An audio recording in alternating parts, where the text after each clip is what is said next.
आज हम बात करेंगे प्रथम पत्र की। यूजीसी नेट में आखिर प्रथम पत्र में किस प्रकार का सवाल पूछा जाता है, उसी की चर्चा करेंगे और जानेंगे कि जस्ट जो पिछले महीने पेपर हुआ है सितंबर 30 को, आखिर किस तरह का सवाल यूजीसी नेट में पूछा गया है। साथ ही दोस्तों, अगर जीवन में सफल होना चाहते हैं तो एक बार जरूर प्रथम पत्र में मेरा ट्रायल क्लास लेकर देखो। मैं लिखित गारंटी देता हूं कि प्रथम पत्र में भी आपको 35 से 40 सवाल बनेगा, वो भी आसानी से। शर्त केवल इतना है कि पूरे क्लास को ध्यान से पढ़ना और लिखना होगा। दोस्तों, आखिर किस तरह के सवाल पूछे जाते हैं और ऐसे सवालों को किस तरह बनाया जा सकता है। अगर आपने 5 से 10 मिनट दे दिया तो आप सवाल बनाने की रणनीति को सीख जाओगे और बार बार असफल होने से बच जाओगे। मैं बार बार कहता हूं, बहुत सारे बच्चे हैं जो बार बार असफल होते हैं। ऐसे बच्चे को मैं कहना चाहूंगा कि अब अपना समय मत बर्बाद करो, बार बार अपने पैर पे कुल्हाड़ी मत मारो। एक बार सही रणनीति के साथ पढ़ो, सही दिशाओं के साथ पढ़ाई करो, तभी रिजल्ट होगा।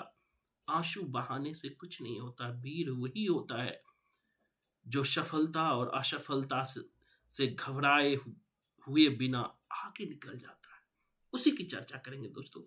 चलिए, आखिर किस तरह के सवाल पूछे गए थे, उन सवालों को कैसे बनाया जा सकता था, इसी की चर्चा करेंगे। स्क्रीन पर आप देख रहे हैं कि सवाल पूछा गया था प्रथम पत्र में। बहुत महत्वपूर्ण सवाल पूछा गया था। सवाल था, भारत में प्राचीन काल में उद्विकास करने वाले कुछ सर्वाधिक उल्लेखनीय विश्वविद्यालय कहाँ स्थित है। नीचे दिए गए विकल्पों में सही उत्तर चयन कीजिए। नीचे जो विकल्प दिया गया है उसमें हमें सही उत्तर चयन करना है। पहले दोस्तों समझेंगे कि ये कहता है कि भारत में प्राचीन काल में विकसित विश्वविद्यालय कहाँ थे, कौन कौन थे, उसी की चर्चा हम लोग करेंगे। पहला है तक्षशिला। समझिएगा, इस सबको हम लोग पढ़े। दोस्तों, सबसे पहले हम जानते हैं कि तक्षशिला विश्वविद्यालय कहाँ है।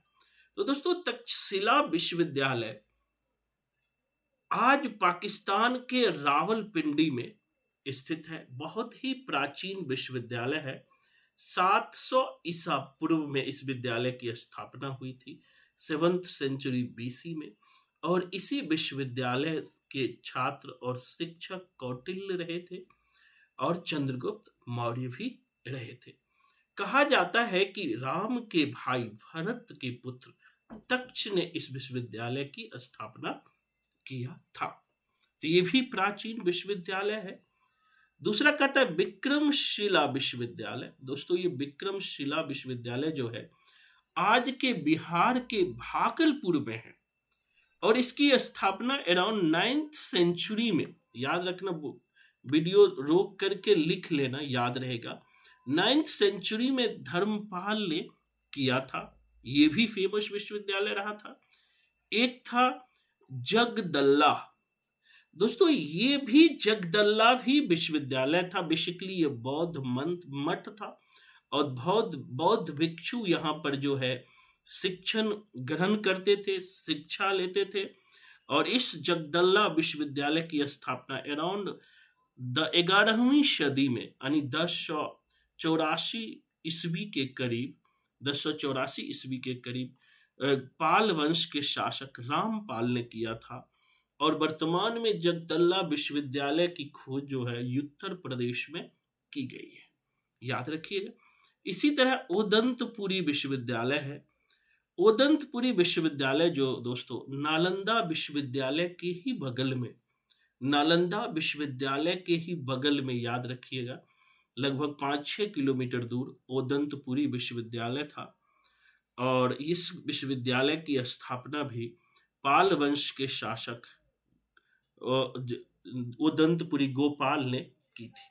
जैसा कि आप जानते हैं, नालंदा विश्वविद्यालय तो हमने बहुत बार चर्चा किया है कि नालंदा विश्वविद्यालय की स्थापना गुप्त वंश के नालंदा विश्वविद्यालय है, और गुप्त वंश के शासक जो थे कुमारगुप्त प्रथम, लगभग 4th सेंचुरी एडी में जो है नालंदा विश्वविद्यालय की स्थापना की थी। अब पूछा है कि कौन सर्वाधिक प्रसिद्ध विश्व, ये सारे विश्वविद्यालय प्रसिद्ध थे, यहाँ क्रम नहीं पूछा गया दोस्तों, इसलिए ए आंसर होगा। अरम क्रम पूछा जाता तो सबसे पहले तक्षशिला विश्वविद्यालय होता, फिर नालंदा विश्वविद्यालय होता, समझिएगा अगर क्रम, क्योंकि तक्षशिला 7th सेंचुरी BC का है, नालंदा 4th सेंचुरी AD का है। उसके बाद जो है आपको विक्रमशिला विश्वविद्यालय होता, विक्रमशिला विश्वविद्यालय आपको 9वीं सदी के करीब है। उससे भी पहले जो है ओदंतपुरी विश्वविद्यालय होता है, क्योंकि ओदंतपुरी की स्थापना 7वीं 8वीं सदी में ओदंतपुरी गोपाल ने किया था, पाल वंश के शासक। और इसीलिए मैं हिस्ट्री को भी जोड़ के पढ़ाता हूँ, जिससे कि आपको समझ क्लियर हो जाए, क्योंकि ओदंतपुरी की स्थापना गोपाल ने किया था, और गोपाल के पुत्र थे धर्मपाल, उसने विक्रमशिला विश्वविद्यालय की स्थापना की थी।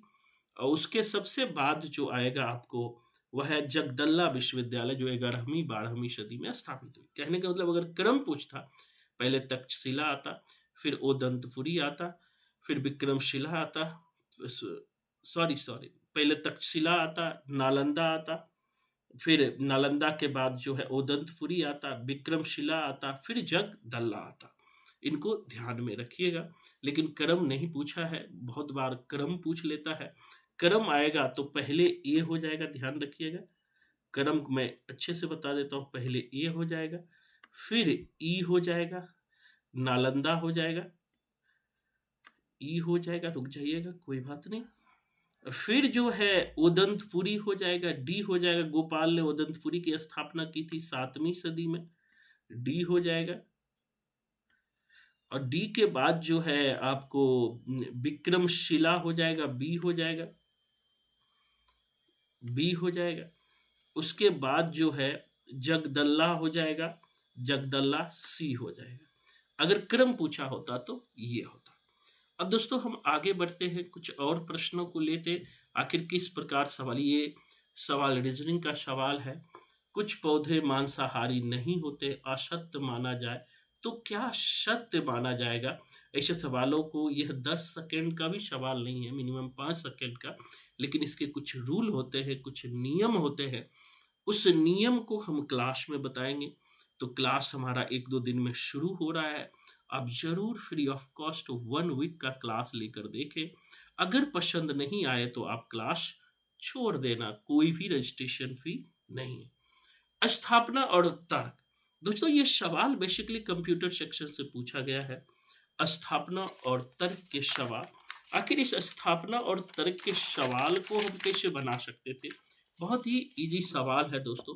तो इस सवालों को हम लोग देखें। कहता है गुणवत्ता परक डेटा शक्तिशाली होते हैं क्योंकि उन्हें अत्यधिक संवेदनशील सामाजिक, ऐतिहासिक और लौकिक परिप्रेक्ष्य से संग्रहित किया जाता है। बिल्कुल सही है कि जो गुणवत्तापूर्ण, मतलब इंग्लिश भी इसका देख सकते हैं, क्वालिटिव। अगर कोई क्वालिटिव डाटा होता है, जिसमें क्वालिटी होता है, वो शक्तिशाली होता है क्योंकि उन्हें बहुत सारे चीजों से संग्रहित किया जाता है, जैसे संवेदनशील, सामाजिक, ऐतिहासिक, लौकिक परिप्रेक्ष्य में शामिल किया जाता है। तो ये भी बिल्कुल सही हो। दूसरा है गुणवत्ता परक डेटा से संदर्भ संवेदनशीलता को पूरी तरह से हटाया नहीं जा सकता।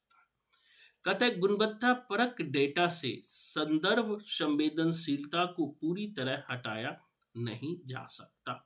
बिल्कुल सही है कि अगर कोई डाटा संवेदनशील है तो उसे, उस संवेदनशीलता को पूरी तरह से हटाया नहीं जा सकता है।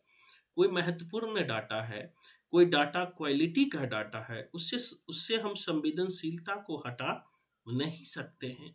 इसी कारण से यह दोनों सही होगा, पहला और दूसरा दोनों सही होगा। नेक्स्ट क्वेश्चन बहुत ही इजी क्वेश्चन पूछा गया है दोस्तों। कहता है शिक्षण का गत्यात्मक उपागम से अभिप्रेरित है। शिक्षण का गत्यात्मक उपागम से क्या अभिप्रेरित है? ये गत्यात्मक उपागम हमने टीचिंग एप्टीट्यूड के, कहता है dynamic approach to teaching mean, यानी डायनेमिक अप्रोच से टीचिंग का मतलब क्या होता है। ये क्वेश्चन मैंने लिखवाया भी था आपको, शिक्षण अधिगम में देख लेना, उसमें हमने हिंदी में भी बताया था गद्यात्मक उपागम क्या होता है और उससे संबंधित क्या होता है। गद्यात्मक उपागम, तो देखते देखते हैं ऑप्शन। पहला कहता है शिक्षण व्याख्या आधारित होना चाहिए गद्यात्मक उपागम में। दूसरा है शिक्षकों को ऊर्जावान होना चाहिए, ये तो हर में ऊर्जावान होना चाहिए भी नहीं होगा। शिक्षकों को विद्यार्थियों के साथ मित्रवत और उनके अनुकूल होना चाहिए, बिल्कुल। विद्यार्थियों को कार्यकलाप के माध्यम से सीखना चाहिए, बिल्कुल सही। सबसे नजदीक आंसर चौथा है कि विद्यार्थियों को कार्यकलाप के माध्यम से सीखना चाहिए। जो गद्यात्मक उपागम है टीचिंग के, वह लर्निंग बाय डूइंग पर आधारित है दोस्तों। चूंकि लर्निंग बाय डूइंग पर आधारित है, इसीलिए कहा जाता है कि शिक्षक विद्यार्थियों को कार्यकलाप के माध्यम से सिखाना चाहिए। Student should be learn through activity.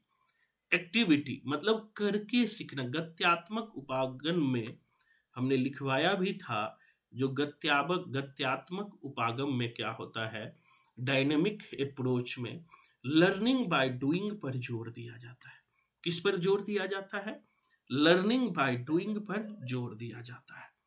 Learning by doing पर जोर दिया जाता है। आगे हम लोग देखते हैं, एक सवाल को और लेंगे। देखिए, ये सतत विकास लक्ष्य 2030 है, हमने लिखवाया है, आप नोट्स में देखना, इन्वायरमेंट में, कि सस्टेनेबल डेवलपमेंट में क्वेश्चन है सतत विकास लक्ष्यों में निम्नलिखित में से किसकी परिकल्पना की गई है। यानी सतत विकास लक्ष्य में क्या क्या बातें हैं। हमने सतत विकास लक्ष्य में आपको लगभग 17 लक्ष्य बताया था, उसी में से एक लक्ष्य की यहाँ चर्चा की गई है। तो कहा गया है कि इसमें ऑप्शन तो नहीं दिया है, डायरेक्ट एक सही होगा। 2030 तक ऊर्जा दक्षता में सुधार की वैश्विकता दर को दुगुना करना, ये बिल्कुल सही है। इसमें तीसरा होगा दोस्तों, 2030 तक ऊर्जा दक्षता में सुधार की वैश्विक दर को दुगुना करना। अब है 2020, ये तो होगा ही नहीं, 2030 की हमें देखना है। 2030 तक खुदरा और उपभोक्ता स्तरों पर प्रति व्यक्ति नहीं होगा ये, और 2030 तक गैर संक्रामक रोग नहीं। इसमें जो है ऊर्जा दक्षता लक्ष्य को वैश्विक स्तर पर सुधार करके दोगुना करना होगा। तीसरा अंश होगा इसका। जब आप ये तो बहुत इजी सवाल है, 5 से 10 सेकंड में बनाने वाले सवाल है। जब आप ऐसे सवालों को बनाएंगे, जब आप इन्वायरमेंट पढ़ेंगे, इन्वायरमेंट को भी डेप्थ में पढ़ेंगे, एक एक चीजें समझ के, तो ये सवाल आपसे चुटकियों में बनेंगे। इसीलिए मैं कहता हूं कि आपको फ्री क्लास दिया जा रहा है, कोई रजिस्ट्रेशन फी नहीं है। 8 से 10 क्लास फ्री है, आप फ्री क्लास लेकर देखो। अगर पसंद आए तो ज्वाइन करना, नहीं तो क्लास छोड़ के चले जाना, कोई भी आपसे फी नहीं लिया जाएगा। अब दोस्तों कहता है कि ऐतिहासिक रिसर्च में, यानी ऐतिहासिक हिस्टोरिकल रिसर्च का सीमा बंधन क्या है। ऐतिहासिक रिसर्च का सीमा बंधन क्या है? समस्या की पहचान, विश्लेषणात्मक विश्लेषण, सार्वभौमिक सामान्यीकरण, संभावित निष्कर्ष। कहता है कि ऐतिहासिक रिसर्च का सीमा बंधन क्या है, बाउंड्री क्या है। इंग्लिश देखिए, हिंदी वाले नहीं समझे तो इंग्लिश जरूर पढ़िए। Historical research has the limitation of, historical research का लिमिटेशन है यूनिवर्सल जनरलाइजेशन। जब हम समस्या की पहचान तो करते हैं, विश्लेषण भी करते हैं, निष्कर्ष भी लिखते हैं, जब सार्वभौमिक सामान्यीकरण करते हैं, यूनिवर्सल जनरलाइजेशन करते हैं, तब ऐतिहासिक रिसर्च को एक बंधन में बांधना पड़ता है। अगर उसे बंधन में नहीं बांधेंगे तो ऐतिहासिक रिसर्च बिखर जाएगा। एक सवाल और लेते हैं। कहता है राष्ट्रीय अध्यापक शिक्षा परिषद अधिनियम 1993 के अनुरूप एनसीटीई का की किस वर्ष स्थापना हुई, ये सब हमने लिखवाया। एनसीटीई की स्थापना कब हुई? 1993 के अधिनियम के अनुसार एनसीटी की स्थापना 1995 में हुई। कब हुई? ये तो ऑब्जेक्टिव क्वेश्चन है। 19 जब आप एजुकेशन टॉपिक पढ़ेंगे तो ये सब पढ़ेंगे। तो दोस्तों आज के लिए इतना ही। मैं आप सबसे कहना चाहूंगा कि अपने पैर पे कुल्हाड़ी मत मारो। अगर बार बार फेल हो रहे हो तो एक बार जरूर 8 से 10 क्लास फ्री लेकर देखो। कोई रजिस्ट्रेशन चार्ज नहीं है। डिस्क्रिप्शन में मेरा नंबर दिया गया है, वहां से आप नंबर लीजिए, व्हाट्सएप पे मैसेज कर दीजिए और आपका क्लास शुरू हो जाएगा। तो आज के लिए इतना ही। धन्यवाद।